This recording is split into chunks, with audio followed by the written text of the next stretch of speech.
अवधूत चिंतन श्री गुरुदेव दत्त. श्रोतहो नमस्कार.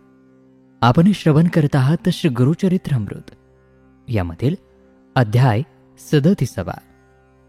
गृहस्थ आश्रमाचा आचारधर्म कसा असावा याविषयीची सविस्तर माहिती.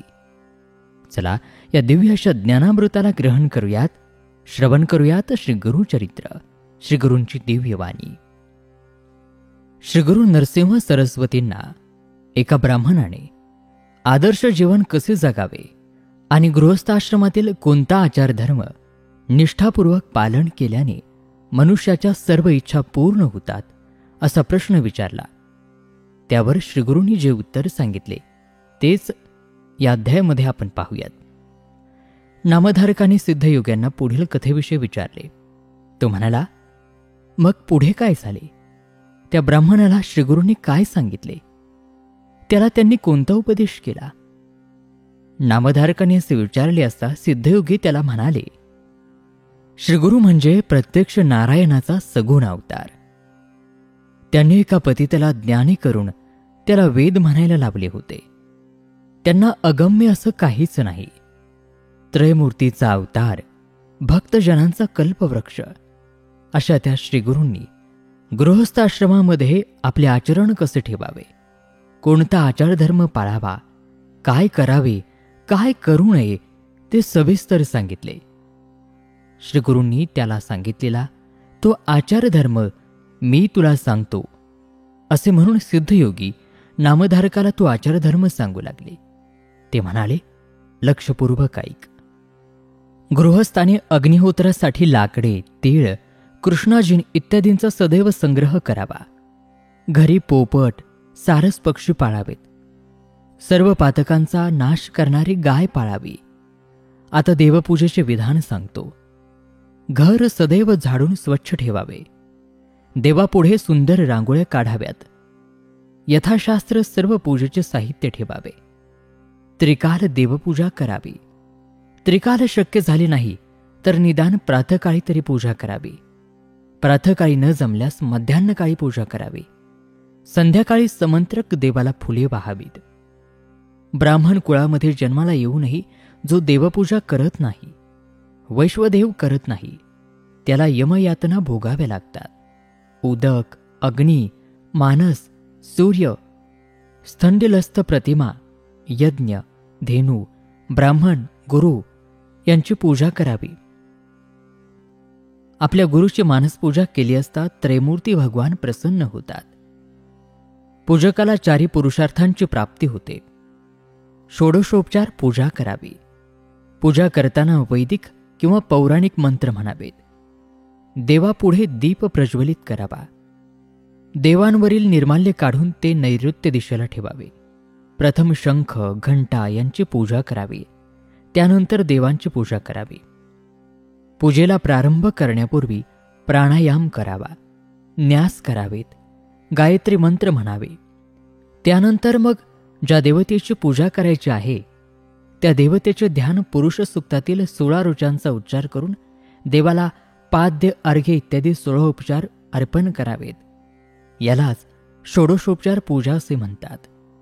पूजेसाठी देवाला वाहावायची फुले ही ताजी असावीत, सुगंधी असावीत. ते किडकी किंवा सडकी, गळून पडलेली किंवा पायदळी तुडविलेली नसावीत. जाईजुई, मोगरा, शेवंती, चाफा, कमळ इत्यादी फुले देवांना खूप आवडतात. गणपतीला तुळस वाहू नये. देवीला दुर्वा वाहू नयेत. देवाला धूप, तूप, नैवेद्य अर्पण करावा. देवाला मंत्रपूर्वक साष्टांग नमस्कार घालावा. आपले गुरु, आपली माता, आपले पिता आणि सत्पात्री ब्राह्मण देवस्वरूपच असतात. त्यांनाही नमस्कार करावा. नमस्कार एकहस्ते करू नये. यानंतर मग श्रीगुरूंनी उत्तर पूजा कशी करावी, वैश्वदेवाचा विधी, अन्नदानाचे महत्त्व, अतिथी सेवा, भोजनाचे नियम, भोजनपात्रे कोणती असावीत, आपोषण, चित्राहुती, प्राणाहुती कशा आणि किती घालाव्यात हे सांगून भोजन कसे करावे, किती वेळात करावे, घास केवढे आणि किती घ्यावेत, भोजनाला कोणाबरोबर बसावे, कसे बसावे, कोणत्या स्थानी बसावे, कोठे बसू नये, यज्ञोपवीत कसे ठेवावे, अन्न उष्टे केव्हा होते, भोजनाच्या वेळी दिवा का असावा, पाणी कसे प्यावे, केव्हा प्यावे, भोजनाच्या वेळी वस्त्र कोणते असावे, भोजन संपल्यानंतर हात तोंड कसे धुवावे, किती चुळा भराव्यात, हे सर्व समजावून सांगितले. कोणते अन्न शिळे समजावे, कोणाच्या स्पर्शाने अन्न अग्राह्य होते, कोणते पदार्थ खावेत, कोणते खाऊ नयेत, भोजनानंतर तांबूल कसा खावा, कोणी खावा, कोणी खाऊ नये, हे सविस्तर सांगितल्यावर मग पुढे झोपण्याचा विधी सांगितला.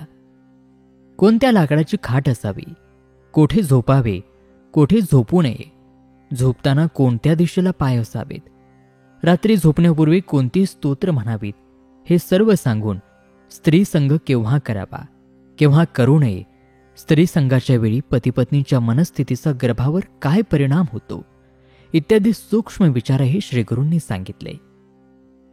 इतके सर्व सांगितल्यावर श्रीगुरू त्या ब्राह्मणाला म्हणाले, अशा रीतीने विचारपूर्वक शास्त्रविहित आचरण केले असता मनुष्याची सर्व क्षेत्रामध्ये भरभराट होते, त्याला उत्तम यश प्राप्त होते, तो दीर्घायुषी होतो, तो देवांना सुद्धा वंद्य होतो, त्याच्या घरी कामधेनू येते, त्याच्या घरी लक्ष्मी अखंड वास करते, त्याला पुत्र पौत्रादिकांची प्राप्ती होते, त्याला कधी अपमृत्यू अकाली मृत्यू येत नाही, त्याच्या हातून कोणतेही पाप होत नाही, त्याला कळीकाळाची भीती राहत नाही, तो ब्रह्मज्ञानी होतो. म्हणूनच प्रत्येक गृहस्थानी या प्रकारे आचरण ठेवावे. श्रीगुरूंनी असे सांगितले असता तो ब्राह्मण त्यांच्या पाया पडून म्हणाला, स्वामी, आज आपण केलेल्या उपदेशाने माझा तर उद्धारच झाला. आपण कृपासागर आहात. भक्तांचा उद्धार करण्यासाठीच आपला अवतार झाला आहे. आज माझा अज्ञानरूपी अंधार नाहीसा झाला आहे. आपण माझ्या अंतःकरणामध्ये ज्ञानज्योत प्रज्वलित केली आहे. असे बोलून त्या ब्राह्मणाने श्रीगुरूंच्या चरणांवर लोटांगण घातले. त्यावेळी संतुष्ट झालेले श्रीगुरू त्याला म्हणाले, आता तुला भिक्षाला जायची गरज नाही. आचारधर्माचे पालन करून तू सुखाने राहा. तुझ्या सर्व इच्छा पूर्ण होतील. तुला कन्या आणि पुत्र होतील. याबद्दल जराही शंका बाळगू नकोस. श्रीगुरूंनी त्याला असा आशीर्वाद दिला आणि त्या ब्राह्मणाला अतिशय आनंद झाला. त्याने श्रीगुरूंनी सांगितलेल्या सर्व आचारधर्मांचे पालन केले. त्यामुळे त्याच्या सर्व इच्छा पूर्ण झाल्या. सिद्धयोगी नामधारकाला म्हणाले, श्री गुरुचरित्र असे आहे, याचे जो कोणी श्रवण करेल तो मूर्ख असला तरी सुद्धा ब्रह्मज्ञानी होईल. आणि श्रोतेहो, अशा पद्धतीने श्री गुरुचरित्रातील हा 37वा अध्याय या ठिकाणी समाप्त होत आहे. ही दिव्य कथा, ही माहिती तुम्हाला कशी वाटली कॉमेंट करून नक्की सांगा. आणि ही माहिती, हा व्हिडिओ जास्तीत जास्त शेअर करायला विसरू नका. चला तर पुन्हा भेटूयात पुढील व्हिडिओमध्ये अशाच दिव्य ज्ञानामृतासोबत आपल्याच मेड फॉर मराठी या यूट्यूब चॅनलवरती. तोपर्यंत नमस्कार, धन्यवाद. अवधूत चिंतन श्री गुरुदेव दत्त.